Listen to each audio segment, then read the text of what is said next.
हैं और उनके तमाम साथी हैं, इस पे इन लोगों का क्या मांग है? अगर ये सरकार नहीं मानती है तो ये लोग क्या करेंगे?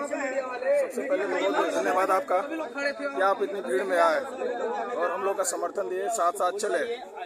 हमारी आज डीएम साहब को ज्ञापन दिया गया जो SC/ST OBC SC/ST का क्रीमी वर्गीकरण है जी, उसको सरकार से मांगे कि वापस ले।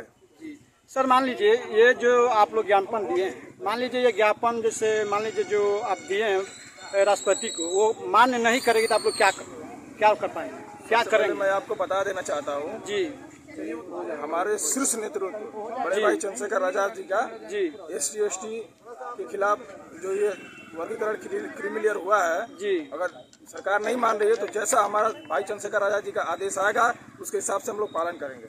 जी, जी।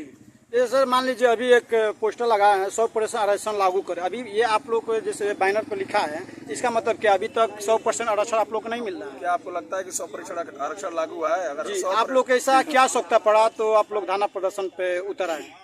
पहले तो 100% आरक्षण नहीं मिलता था, अब ऐसे आप लोग क्यों एक बाइक आकर जैसे धरना प्रदर्शन सड़क पर उतरने का काम? जो हमारा बाबा साहब का बनाया गया संविधान है जी, उसमें हमारे SC/ST OBC माइनॉरिटी के लोगों को जी, जो आरक्षण मिला है वो आरक्षण अगर जबरदस्ती छीना जाएगा तो हमारे लोग रोड पे तो उतरेंगे। जी, जी, जी। हाँ?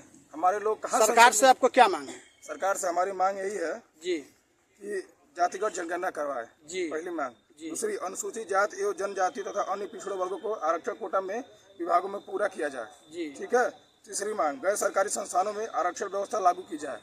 ठीक है जी। अच्छा, अभी आप लोग ज्ञापन दिए डीएम साहब को, वो आश्वासन क्या दिए हैं?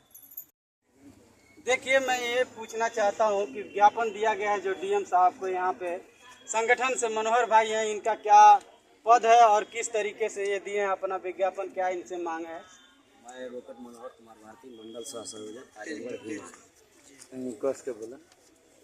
बड़े भाई एडवोकेट चंद्रशेखर आज़ाद जी के आदेश पर और आज़ाद समाज पार्टी भीम आर्मी के नेतृत्व में आज जो पिछले कुछ दिन पहले सुप्रीम कोर्ट का जो फैसला आया था आरक्षण में वर्गीकरण और क्रीमी लेयर लाने की, उसी के विरुद्ध में आज जनपद बलिया के डीएम कार्यालय पे हमने ज्ञापन डीएम के माध्यम से राष्ट्रपति को सौंपा है और हमने मांग किया है कि सबसे पहले जातिगत जनगणना कराया जाए और उसके बाद आप आरक्षण को बढ़ाइए, क्योंकि आप SC/ST OBC का जो 21% आरक्षण और 27% OBC का जो आरक्षण है वो आरक्षण अभी पूर्ण रूप से समाज के लोगों को मिला ही नहीं और उसमें आप क्रीमी लेयर और वर्गीकरण करने चले हैं सरकार और माननीय सुप्रीम कोर्ट न्यायालय।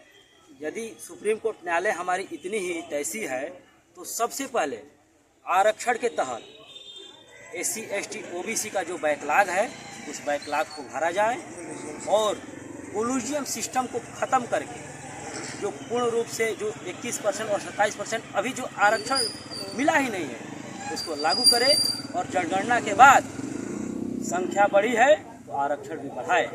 ये हमारी सरकार से मांग है।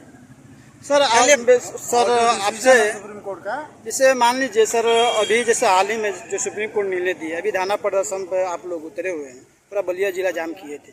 अच्छा, ये बताइए जो मान लीजिए सरकार आपकी बात नहीं मानी तो आप लोग क्या कर सकते हैं? मैं आपको बता दूं कि 11 सितंबर जी वो दिल्ली के जंतर मंतर पे जी देशव्यापी आंदोलन है जी और आंदोलन कब तक चलेगा जी इसका कोई ठिकाना है, ये भविष्य के गर्भ में पता है। अच्छा, मैं साफ साफ कहने का मतलब ये जो ये वापसी नहीं लेगी सरकार, चाहे सुप्रीम कोर्ट नहीं लेगी, ये धरना प्रदर्शन चाहे लड़ाई जारी रहेगी। आपको मैं एक बात बताना चाहता हूँ जी। आप पहले इस पूरे मामले को समझिए जी, आज प्राइवेट स्कूलों की फीस 3-4 जो क्लास में पढ़ते हैं बच्चे जी, उनकी फीस 3800 और 2900 रुपये है जी जी और सरकार और सुप्रीम कोर्ट जी ये कह रहा है जी कि SC/ST OBC में जी जिनको आरक्षण मिल गया है जी उनके बच्चों को आरक्षण नहीं मिलेगा। जी जी जैसे मेरे पिताजी नौकरी कर रहे हैं जी। तो मुझे नौकरी नहीं मिलेगी। अच्छा, अभी हम आपके बैलेट पेपर पर देखें 100% आरक्षण, मैंने लागू हुआ था क्या? पहले 100% लागू आप लोग को मिलता था क्या? ये मांग आज से नहीं जी ये मांग मान्यवर साहब ने भी किया था कि 100% आरक्षण लागू करो। जी हम तो कह रहे हैं ना जी कि इस देश में जी 3% और 15% की जिनकी आबादी है वो पूरे देश पे कब्जा किए हैं। जी। इस देश में जितने सर्वोच्च पद हैं उस सर्वोच्च पद पे कब्जा किए हैं। और आपको अभी लेटेस्ट एक न्यूज बता रहा हूँ जी। कि लेटर एंट्री के माध्यम से जी बिना परीक्षा दिए लोगों को IAS बनाया जा रहा है। आप बताइए, सबसे बड़ा तो आरक्षण वहाँ मिल रहा है। अच्छा, आप अभी बोले जो IAS बना दे, क्या वो IAS बिना पढ़े हुए बन सकते हैं? वो क्या देश को मतलब सुरक्षित चाहे कुछ कर सकते हैं? असंभव है। ऐसा है जी कि सरकार मनमानी कर रही है। जी और आप इस बात को समझिए, IAS बनने के लिए UPSC का एग्जाम जी देना जी पड़ता जी है। जी उसके लिए तैयारियां होती हैं। जी और हम सचिवालय में जी। किसी को उठा करके और सचिव बना दे अपने पावर से। अच्छा, आपसे एक सवाल